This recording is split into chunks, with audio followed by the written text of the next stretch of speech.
BBOR Black Box Online Radio, coming to you from West Virginia.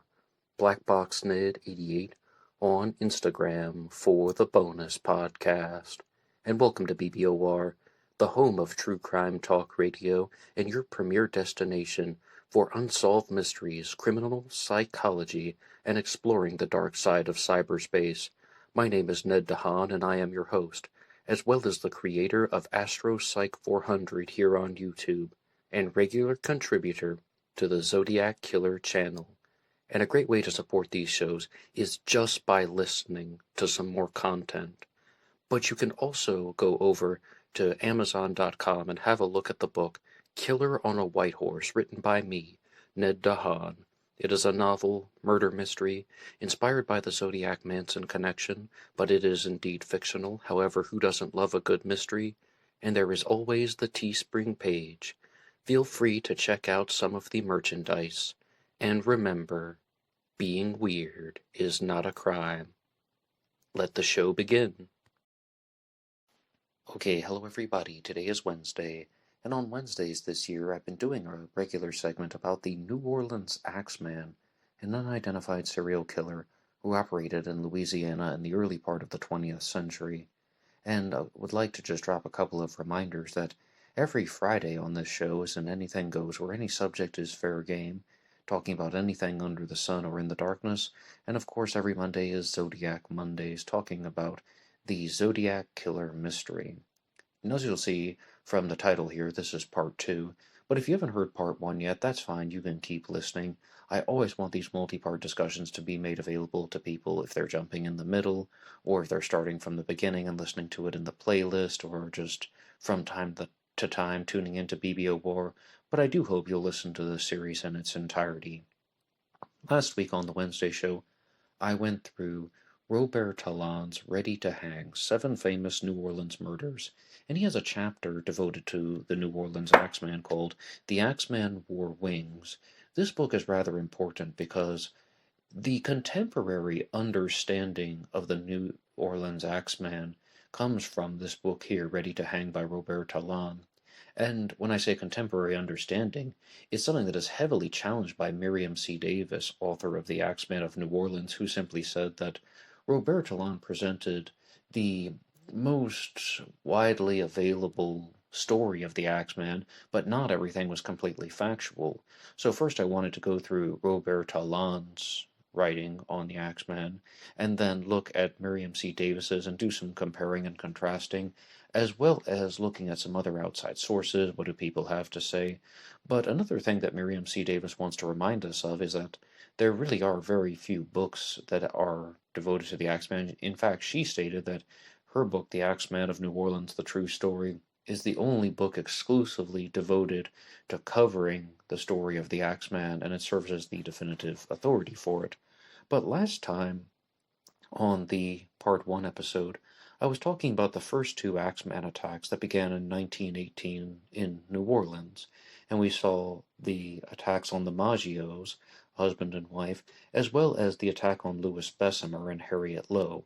Now, Louis Bessemer and Harriet Lowe were spending the night together, but there really was some very odd behavior going on, because Harriet Lowe claimed that she was the wife of Louis Bessemer, and Louis Bessemer said that she was not his wife, that his wife was in Cincinnati and she was just very ill, but he's spending the night with another woman. And it turned out that it was indeed true that Bessemer was married to the woman in Cincinnati. Therefore, it seemed like, to me anyway, that Louis Bessemer was being just a little bit more credible. But I am also quite curious if Harriet Lowe was somehow altered because of her injuries, or that her mental state was altered because she had been attacked by the Axeman. And I did several episodes about the New Orleans Axeman last year on this channel, and there were a lot of details involved, and I was pretty sure that Harriet Lowe was murdered, that she was the victim in the second attack that passed away. But to provide some clarity, because I misspoke last time, Harriet Lowe was attacked by the Axeman of New Orleans, And at first, she is able to survive the initial attack, and she's taken to the hospital. And then later on in the hospital, she passes away from her injuries, but she is conscious for a while, and she's able to give a statement. And that's when she's saying things that she's married to Louis Bessemer, and she's saying a bunch of things that don't quite make a whole lot of sense. And I mean, she's more or less dying in the hospital bed, so I really quite wonder if she was delirious or just not completely together. But I would like to get back to the book Ready to Hang by Roberta Lawn on page 199. Edward Schneider, a young married man, was working late that night, and it was after midnight when he turned the key in his front door of his home in Elmira Street. When he reached his bedroom, he turned the light on, and he was almost paralyzed with horror. His wife lay unconscious, her face and head covered with blood.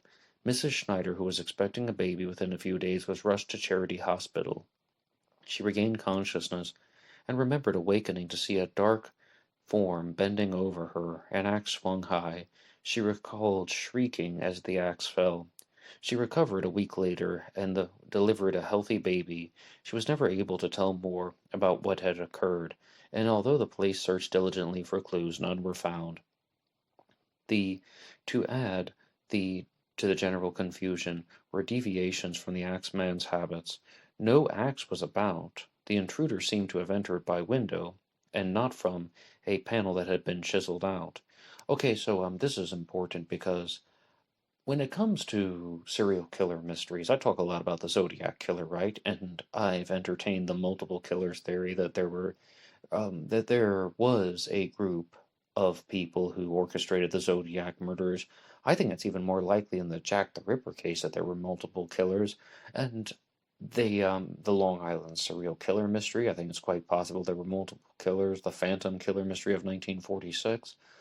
It's possible there were multiple killers. I do not endorse the multiple killers theory in any of those true crime cases, but I'm curious about it and I think about it.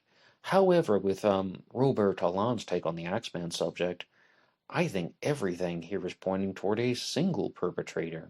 And again, this will be something that's going to be discussed in the ongoing series. And you can always say, okay, I thought that at one time, now I've learned something new, and my position on this has changed.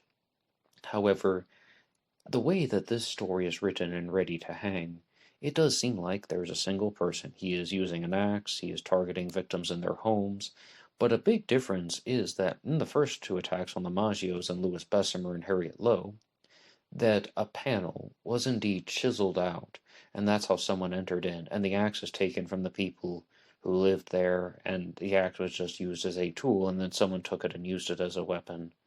But I would actually like to just read that one more time. And although the police searched diligently for clues, none was found. To add to the general confusion were deviations from the axeman's habit.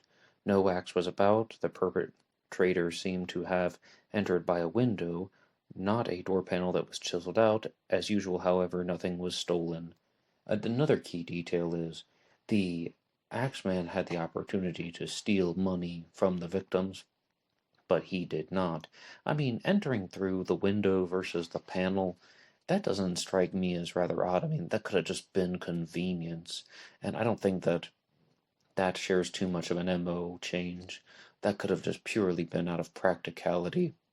I think what's much more important is that this person is using the same type of weapon as well as the same more or less pattern of behaviors attacking somebody in the home. And then you see, though, that it's just a woman present as opposed to a man and a woman, but home invader wielding an axe and not exactly making sure that the victims are dead. That also seems to be something that is rather consistent with a single perpetrator. Terrible, terrible things that are happening in New Orleans, but let's continue. For the first time, a headline went out into what Orleanians, I always say that Orleanians, maybe I'm thinking of the French with Orléans, Orleanians, maybe in English, had been asking each other for months. The Times-Picayune asked in large and dramatic type, is an axeman at large in New Orleans? And a key feature of some of the unsolved serial killer cases that I had been talking about on the channel were that with Jack the Ripper, newspapers heavily influenced the public persona of who or what Jack the Ripper was. The Zodiac Killer as well. I mean, the Zodiac Killer wrote taunting letters to newspapers that then went on to publicize info about the Zodiac Killer. The Phantom Killer of 1946. I mean, with the Phantom Killer, it's possible that the Phantom was completely created by the newspapers. Not exactly a serial killer hoax, more like a misunderstanding that there was this hooded person who committed an attack on Jimmy Hollis and Mary Jean LaRae on February 22nd of 1946, and he was wearing this sack over his head that was kind of like a pillowcase. And then two other couples were murdered in Texarkana over a span of maybe 2 months. And then there was a home invasion that seems like it was done by a different person. So a possible theory is that those were just mostly unconnected crimes, and that the media just thought they were connected, and they printed the story that there's this phantom killer on the loose. And I would invite everyone to listen to my episodes about the phantom killer here on this channel, and you can always like and subscribe and support these efforts by going over to BuyMeACoffee.com. There's a link to that in the description box.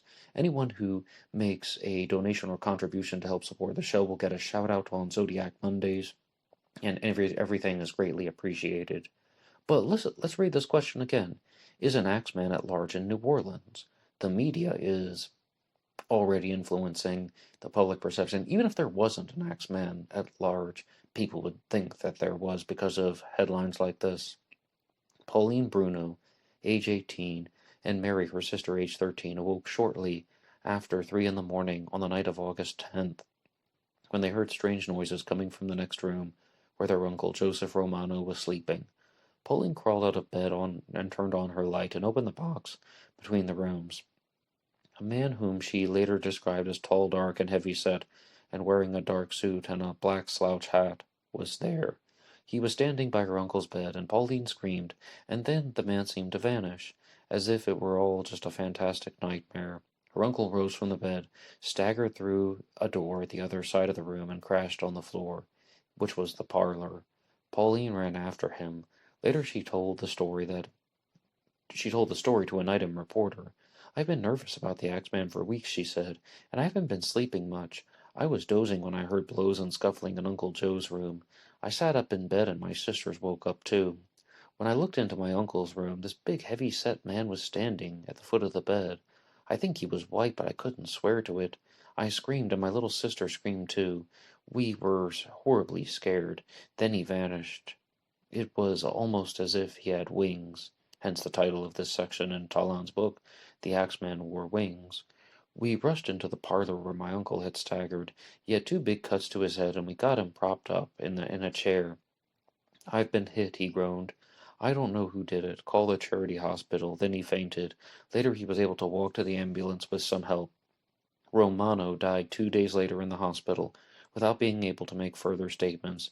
Police reported at this time that there were all of the Axeman's signatures. An axe was found in the Romano's backyard, blood-stained and fearful. The panel of the rear door had been cut out, and nothing in the house had been stolen, although Romano's room seemed to have been ransacked. Well, that does make something different. The only thing that made it unlike some of the other cases is that Romano was a barber and not a grocer. So that deviates from a particular theory that we were discussing in part 1, because there is a theory in the Axeman case that these crimes were orchestrated by the Sicilian Mafia, that the Axeman wasn't a cold, methodical, and calculating serial killer who's killing for pleasure. It's that he was a hitman or a henchman for the Sicilian crime rings in New Orleans, specifically tied to the grocery business. He's going after shopkeepers and grocery owners because either they're trying to extort money out of them or they're trying to take over their business, or as somebody even suggested in the comments section, putting them out of business, destroying any chance for a competition because they want to control certain business dealings. That's why the killer doesn't care about money that is left behind. That's why the killer isn't stealing anything. But I just have to point out, are you already noticing something? The Axeman is not a very good serial killer. If this is a henchman from the Mafia and he's trying to murder people, he's not doing a very good job. Firstly, Louis Bessemer survived.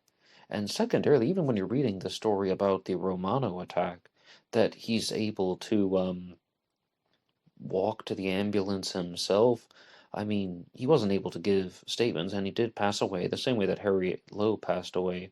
But Joe Romano is not killed immediately, so this killer doesn't seem to be very thorough, and he doesn't seem to be someone who is making sure that the victims are dead. And that really makes you question this whole mafioso angle. I mean, it makes sense from a distance. It was just like, okay, well, there was a henchman from the mafia that was murdering people, and that the media just presented him as a serial killer, which he kind of was, but not completely. With serial killers, usually murder has to be the only objective, or the primary objective. But I think that you can get the idea that this really makes you wonder if the mafia had hired a hitman, couldn't they have hired a more successful hitman? Or as somebody once said, even a fool would know that slitting someone's throat is going to murder them more easily than striking them or stabbing them at odd places. Now, there was a wave of hysteria among the Italians in New Orleans. Some of the families set up regular watches, taking turns standing guard over the sleeping relatives. A few were leaving the city. Police began to be flooded with reports after the Romano incident. Alderon, a grocer, reported finding an axe and a chisel outside the back of his door on the morning of August 11th.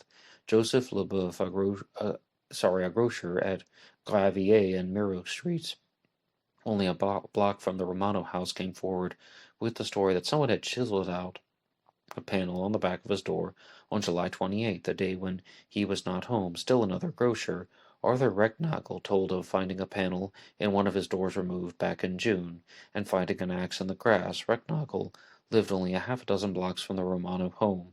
On August 15th, several persons called the police and to tell them that the axeman was wandering around in the neighborhood of Tulane Avenue and Broad Street disguised as a woman.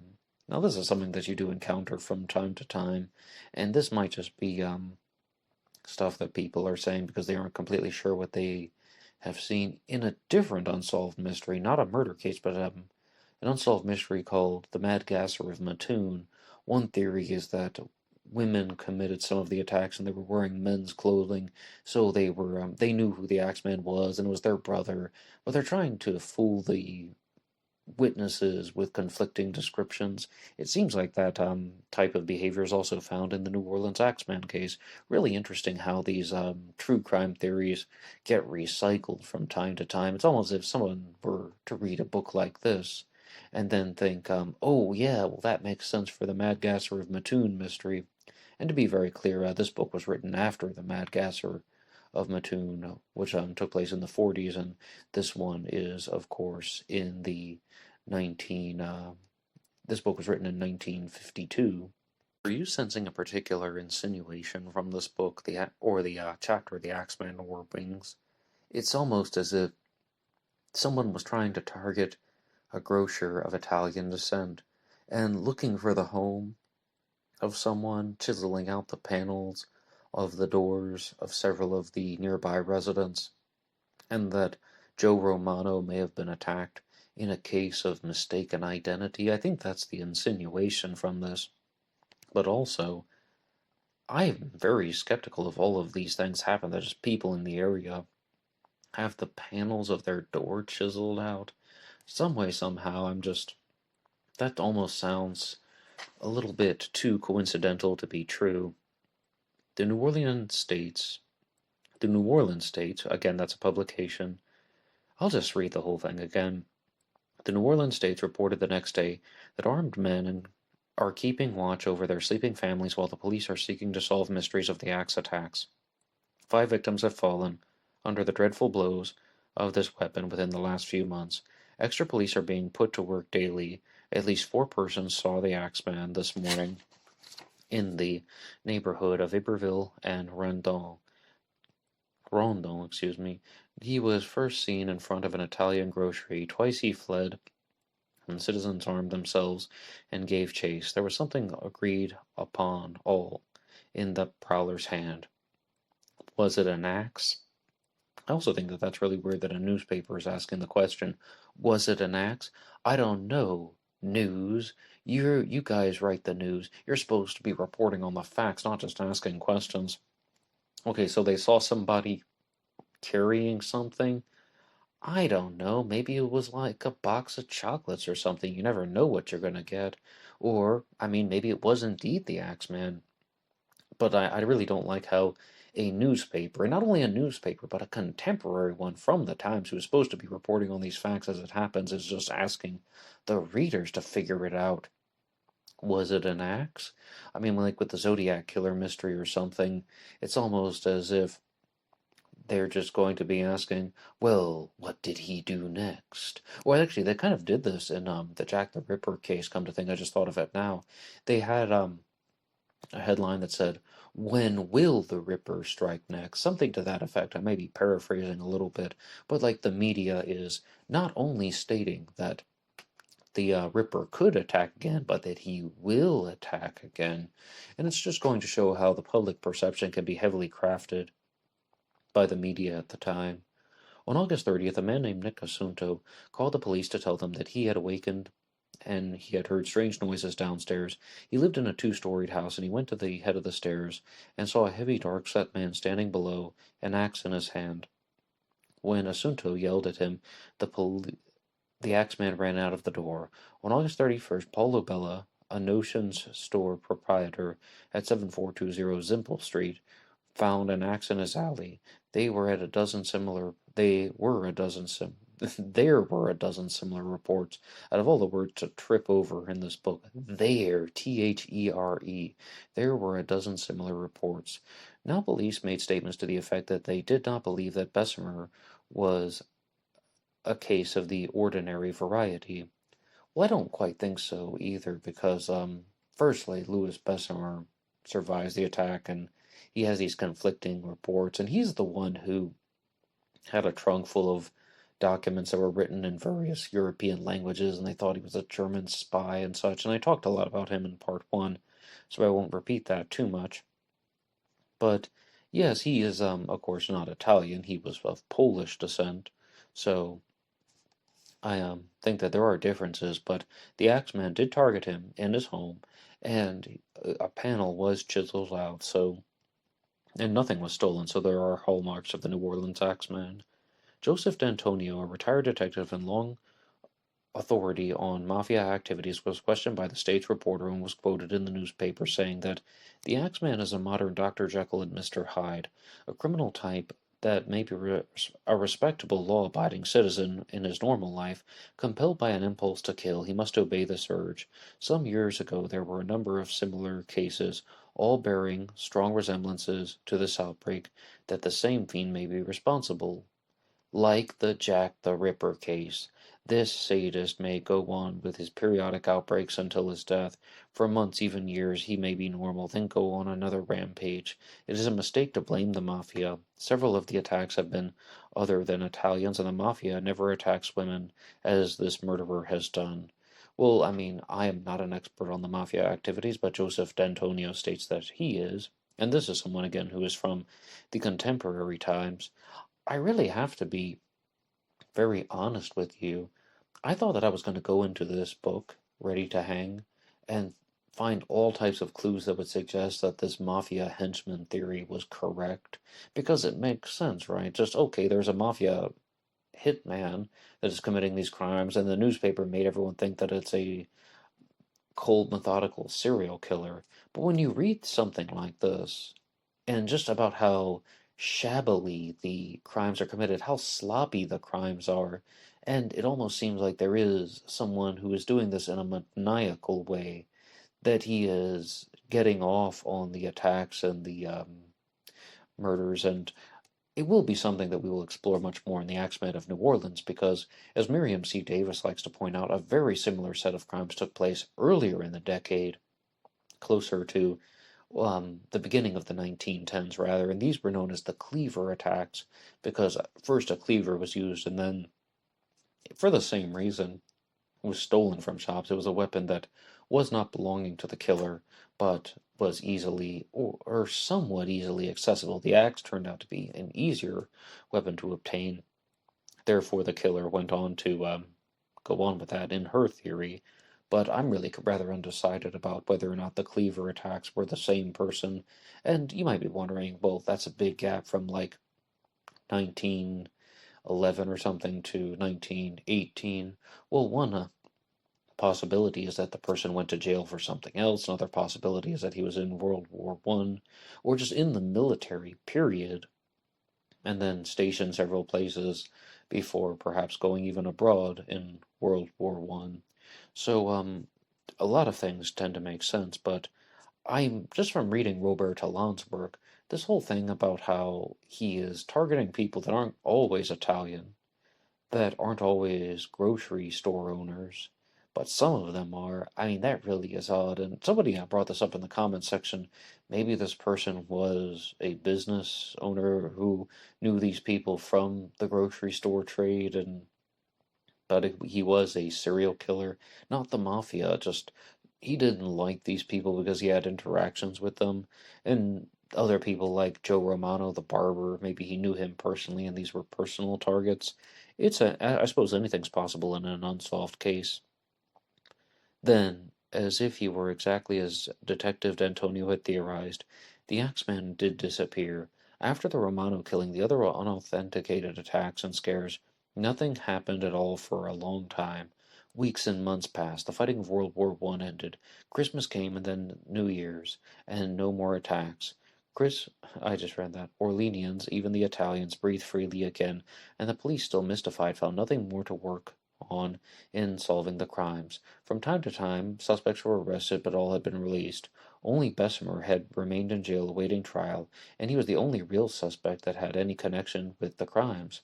I think that's so odd because Louis Bessemer isn't only a suspect, he's also a victim in this.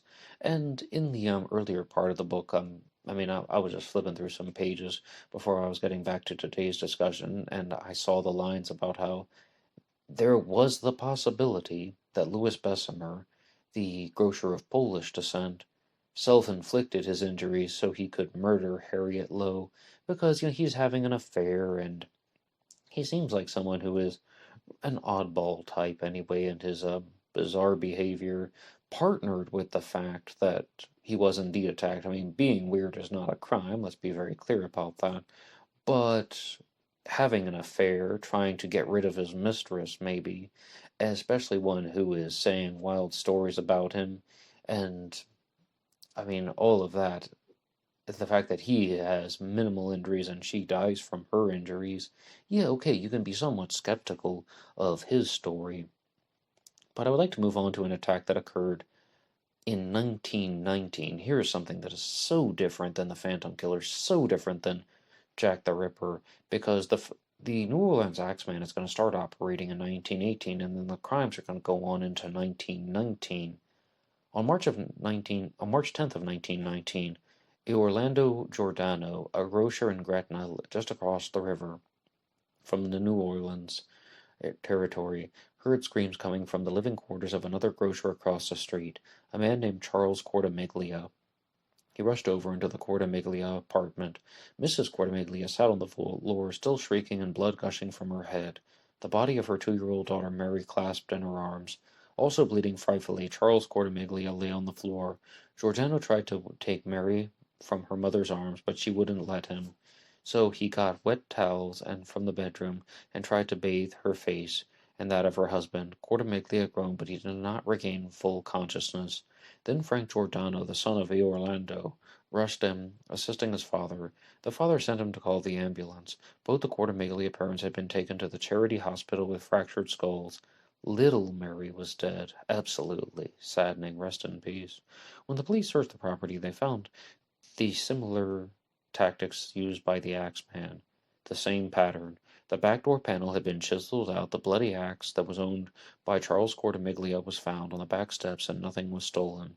Reading the newspapers the next morning, Orleanians and the citizens of Gretna all knew the worst. The Axeman was back. As soon as she could talk coherently, Rosie Cortamiglia told of the awakening to see her husband with a large white man wearing dark clothes who was armed with an axe. The man tore himself loose from Cortimiglia and sprang backward and struck once more with the axe. When her husband fell to the floor, the axeman swung around Mrs. Cortimiglia, seized Mary, who was asleep in the crib beside the parents' bed, clasped her, and screamed, "Not my baby, not my baby." The axeman struck twice more, and fled. Mary was killed instantly. Both the Cortimiglias were badly injured, but Charles recovered first and left the hospital. A few days later, Rosie made another statement and an accusation that amazed the police. "It was the Giordanos," she said. "It was Frank Giordano and the old man helped him. It was these Giordanos." Charles Cortimiglia was questioned. He looked astounded as the police and said, "It was not the Giordanos. I saw the man well, and he was a stranger. No, it was not Frank Giordano." And I have to throw in another interjection because, quite similar to the attack on Louis Bessemer and Harriet Lowe, the female victim, is the one saying that all of these things that could be true, but they're not. She's the one who's saying far out stories that they're unable to verify. Now, in this case, in the Cortimiglia attack, it is Rosie Cortimiglia, the female victim, again, is saying something that she can't substantiate. And why would Charles Cortimiglia lie? I mean, his daughter was murdered, for goodness sakes. But he's saying, no, it wasn't them. I mean, is she just confused? Again, because she was being attacked, or is she dealing with the grieving of losing her child? That is something, though, that is particularly sadistic about the Axeman attacks, because with the other serial killers that I've talked about, Jack the Ripper, the Phantom Killer, the Zodiac Killer, even the Long Island serial killer, I take it back. The first four, Jack the Ripper, the Zodiac, and the Phantom Killer, they did not target children. The Long Island serial killer did target one baby girl, and she is simply referred to as Baby Doe, but the Zodiac, the Phantom, and the Ripper did not. And also, when you think about the Mafia connection, unless there's a specific reason, they would murder the child. This guy is this Mafia expert in this chapter is saying that the Mafia doesn't even target women, so that to jump all the way to targeting baby girls, that also seems somewhat inconsistent with the mafioso theory, and more consistent with a single sadistic serial killer. But what do you think? Is there a particular theory or idea that stands out most to you? And do you agree with the mafia angle, or do you agree with the single sadistic serial killer angle? This could even be one of those sexually motivated crimes where sexual activity isn't taking place, the victims aren't raped or molested. Instead, it's someone who is just getting off on being power assertive or feels some type of sexual connection to driving pain into the other victims. What do you think? Please share your ideas in the comment section down below. Do you notice any similarities or differences among the serial killers that I've been discussing, such as Jack the Ripper and the Axeman, or the Zodiac and the Axeman, the Phantom Killer and the Axeman, the Long Island serial killer and the Axeman? What stands out to you about this case? Do you think, though, that the victims were chosen because of their occupation? Were they chosen because they were grocers, or was that simply a coincidence, or was this person just having some familiarity with grocers? Like, why would only grocers plus Joe Romano the barber be targeted? And why is the Axeman only chiseling out the panel sometimes, then one time going through the window? What do you think is going on with this case? And I know it's very early on, and again, Robert Talon's Ready to Hang is going to be somewhat of a controversial source. However, I'm curious what you guys think, because and if I'm gonna be critical of that newspaper for not answering the questions themselves, I'm going to be very blunt with you. In the past, I thought that the Mafia angle had a very high chance of being true in the Axeman story, but as of now, I'm beginning to doubt it, based on reading this chapter. And again, I might have a reversal on that, because I want to read more about the facts of the case, as opposed to just what a writer who isn't even citing sources is saying, other than the little snippets from the newspaper. There aren't in-text citations in this book or anything in that chapter. But the way he presents this, it seems like there is just a single maniacal serial killer who is targeting the victims for an unknown reason, or if we have to label the unknown reason sadism, inflicting terror upon the victims, because much as the psychological observer said, I mean, as the Mafia expert said, that this might be someone who just goes through years of just ordinary, boring, nice guy behavior, and then his serial killer tendencies come out. I don't know if that's exactly something that all psychologists would agree with, but I can comprehend that how this could have been a single person. But what do you think? Share your ideas in the comment section down below. Anybody can write the show at BlackBoxOnlineRadio at AOL.com. You can also get me on Facebook. My personal Facebook is in the description box. And there is always BlackBoxNed88 on Instagram. And I will see you there for the bonus podcast. Until next time.